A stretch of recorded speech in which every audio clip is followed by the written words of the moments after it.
What's going on, everybody? This is Brian from SneakerFiles.com, recapping the news, and this video might be the best one of the week. We got a lot of new information, and before I give you some of the highlights, like always, greatly appreciate a thumbs up, and if you're new here, make sure to subscribe by hitting the red button below. Now, for some of those highlights, we have a possible release date for the Air Jordan 11 Cool Gray. We also have a first look at the Air Jordan 7 Flint, and the Air Jordan 5 Raging Bull. Now, there's a ton more from Jordan Brand, and then the rest is from Nike. And now, without wasting too much more of your time, let's jump into the news. Hiroshi Fujiwara recently showcased a pair of Nike Dunk highs on his Instagram, and it appears that this is a collaboration with his brand Fragment and Nike. Now, it isn't known if this pair is going to release, and you can't tell what the colorway will be because he changed the photo to black and white.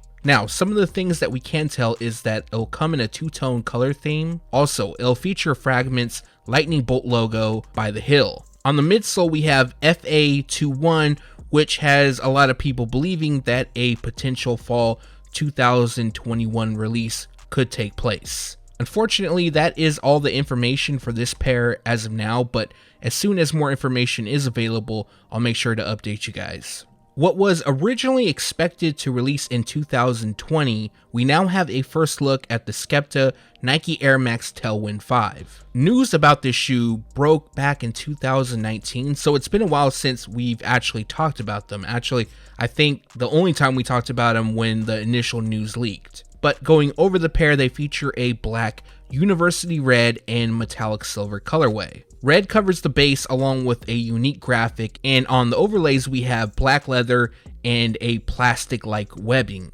Chrome then lands on the quarter panel and outlines the black swoosh. Iridescent then lands on the tongue, while SK Air replaces the traditional Tailwind branding.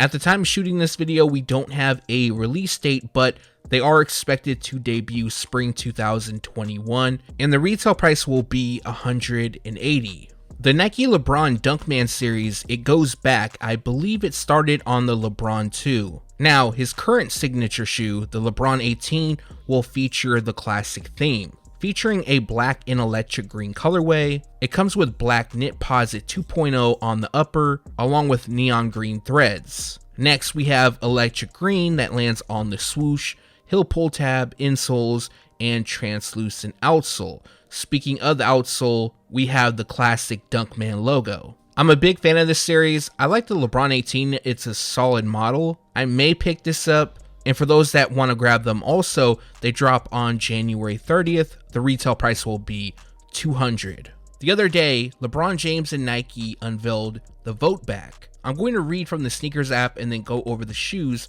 but it reads, in celebration of LeBron's 4th championship and 4th finals MVP, we're unlocking the Kings PE Vault and letting you vote for which previously unreleased player edition we bring back. The 4 rounds of matchups are made up of LeBron's 16 PE's picks from his 18 shoe signature line. But only one sneaker will prove the top vote getter and become a future launch via the Global Sneaker Showdown.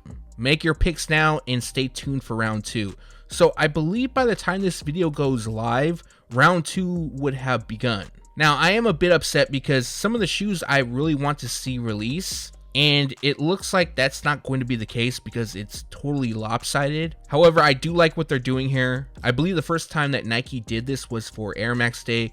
Actually, I think they did it twice, but some of the matchups. Now we have the LeBron 2 Animal PE versus the LeBron 16 32,293 points PE. It looks like the Animal PE will win. I'm happy with that. We have the LeBron 9 Gold King's Throne PE versus the LeBron 6 Cartoon, aka Stewie. Don't get me wrong, the LeBron 9 is nice, but I think that the Stewie should release, and the Stewie is losing by a lot. So that pair looks like it's not going to make it to the next round. Next up, we have the LeBron 3 Glow PE versus the LeBron 15 South Beach PE. Both shoes again are nice, but the LeBron 3 Glow looks like it's going to make it to the next round. This one's kind of a toss-up for me. It doesn't matter which one wins. We have the Air Zoom Generation Rookie of the Year PE versus the LeBron 3 Los Angeles Remix PE. It definitely looks like the Rookie of the Year PE will win this round. We also have the LeBron 11 Fairfax PE versus the LeBron 7 Hardwood Classics PE. The Fairfax PE is winning by a lot. I'm not happy about that. I would love to see the Hardwood Classic PE release, but doesn't look like it's going to be the case. Now, this is the biggest letdown for me, and it kind of sucks because we got the LeBron 10 Ring Ceremony PE versus the LeBron 4 Electric Green, which I believe is the Dunkman PE. It only shows the one image, and both shoes are dope, but I'm a huge fan of the LeBron 4. That's actually my favorite LeBron model. And the LeBron 10 is winning by 80%, so that's definitely not good for that shoe. Now, there is a few more that you can vote on. I'll let you guys go to the Sneakers app and check it out. And like I mentioned, by the time this video goes live, the second round would have begun, so let me know in the comment section which pairs you plan on voting for next. Last up from Nike, we have official images of the Nike SB Dunk Low Court Purple. Unfortunately, there isn't any new information, but I did want to showcase the official images since we haven't seen a ton of different looks as of yet. And typically I would say a release is nearing. However, I can't confirm that. Usually when official images get out, a release could be a few weeks away, give or take. But a ton of official images have leaked months and months early. In fact, I'm going to go over some of those in this video. So for the information we know now, they're going to release sometime in 2021, and the retail price will be $100. Coming soon is the Air Jordan 35 Paris, which will be limited to 102 pairs. Now, they come dressed in a pale ivory, metallic gold, and black colorway.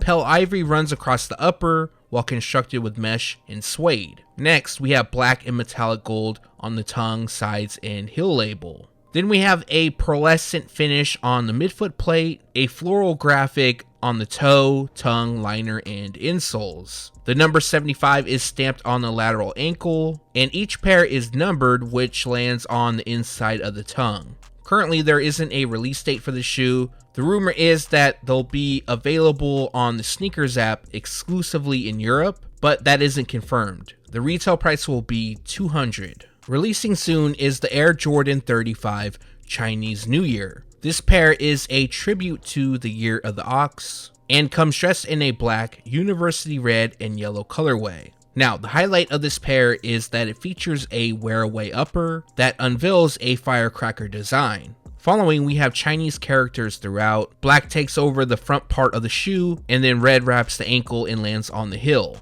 Finally, a translucent outsole completes the look. A release date will take place on January 14th, and the retail price will be $180.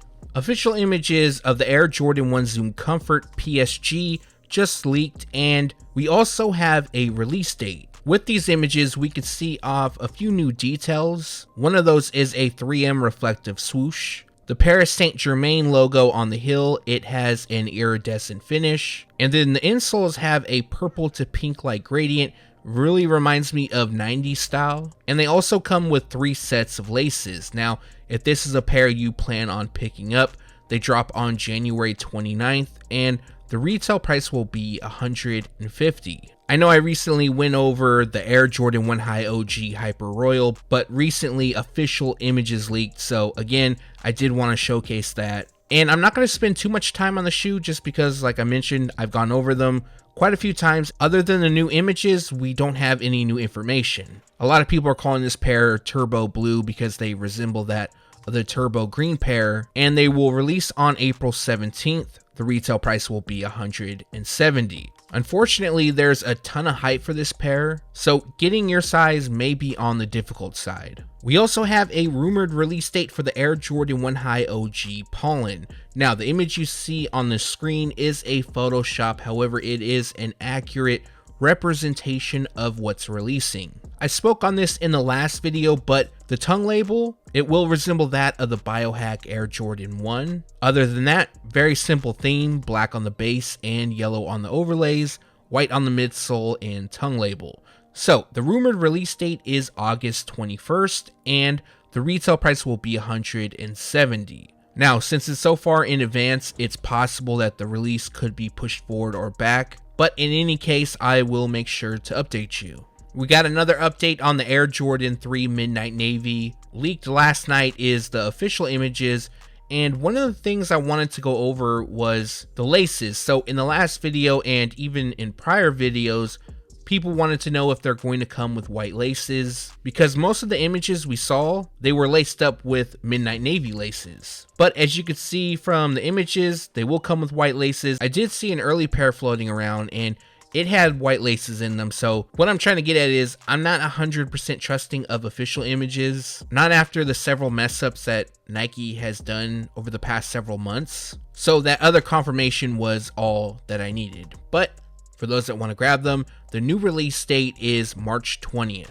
and the retail price will be $190. Not only do we have a first look at the Air Jordan 7 Flint, but we have on-feet images. Now, this could be due to the lighting, but the Flint gray used on the base, it actually looks a little bit darker compared to the original release. Now, I'm not saying that's good or bad. I'm just pointing out a little bit of the differences. Also, maybe the shade of purple is a little bit off. But other than that, this pair is pretty close to the original. If you don't own the original, then this pair is perfectly fine. And for those that don't know, they originally released back in April 2006. I remember when this pair released, and I liked them a lot, and I don't know why, but I decided to pass on them. I regretted doing that, but now it's okay since they're going to release once again. Now, at the time of shooting this video, the release date is May 8th. Very possible that the release could get pushed forward or back, and the retail price is $190. Let me know your thoughts on the Air Jordan 7 Flint overall. Do you plan on picking up or passing? Also, compare this one with the original release. I'm sure some of you can tell that the gray is a bit off. Again, it's not a big issue, at least to me, but more so just trying to get your guys' feedback on it. Back in August, zsneakerheadz and I leaked that the Air Jordan 5 Raging Bull would return. At that time, there was a decent amount of people that didn't believe it. And I get why. It seems that every year there was a new rumor that the shoes were going to return. But you know how all these official images have been leaking early? Well, that just happened for the Air Jordan 5 Raging Bull. Now, the images you're looking at is in grade school sizing, and the good news is that this pair will release in full family sizing. So these are looking really nice, on point compared to the first release, which took place back in 2009. It was part of the Toro Bravo pack. The other pair, known as 3M, it was mostly black, and it definitely wasn't the highlight of the pack. The Raging Bull pair, also called Red Suede, that was the spotlight shoe. Also, it came with a special box, and hopefully on the new release they'll feature a similar style box. Currently, this pair is scheduled to release on April 10th, and the retail price will be $190. I'm sure most of you guys will be buying the shoe when it releases, but let me know in the comment section below. We're about 11 months away until the Air Jordan 11 Cool Gray releases once again. This release will celebrate the 20th anniversary of the colorway. Now, the rumored release date is December 11th. Like always, since we are so far in advance, that release could be pushed forward or back, and the retail price will be $220. Also, it isn't known if the upper will feature nubuck or mesh. If it's going to be like the original release, then it'll feature nubuck. But the reason for some of the confusion is that Jason Tatum showed off a pair of his Air Jordan 11 Cool Grays, and that pair had a mesh upper. Now, if I had to guess, I would probably go with the nubuck upper, since they're trying to celebrate the 20th anniversary. But then again, if they're trying to make it true to form, then the pair wouldn't have high cut patent leather. The high cut patent leather was used on the original release that took place back in 95-96 for the model, not the colorway, because the colorway didn't release until 2001. And that pair had the lower cut patent leather. A lot of people like that style. Personally, I'm a fan of the higher cut patent leather. And unfortunately, we probably won't get confirmation on what the shoe will look like for a few more months, but I'm hoping that I could get some information from my sources about if it'll feature mesh, nubuck, high cut, low cut patent leather, and if and when I get that info, I'll make sure to pass that along to you guys. I know a lot of people are excited about this release. There's a lot of releases in this video that are very solid and a lot of people are hyped about. And let me know your thoughts on the Air Jordan 11 Cool Gray. That might be a dumb question since everybody loves them. And for me, I definitely plan on grabbing a pair. I still have the 2010 pair dead stock. I haven't pulled those out in years. They might actually be really yellowed. But anyways, let me know your thoughts in the comment section below. And that recaps the news. Like always, we post it first on SneakerFiles.com and then we take it to YouTube. Like always, I appreciate you guys for watching this video. Let me know if you have any questions in the comment section below. And if you have a second, like always, greatly appreciate a thumbs up. And if you're new here, make sure to subscribe by hitting the red button below. I hope you guys enjoy your weekend. Again, thanks for watching. Stay tuned to SneakerFiles.com. And if you haven't yet, make sure to subscribe.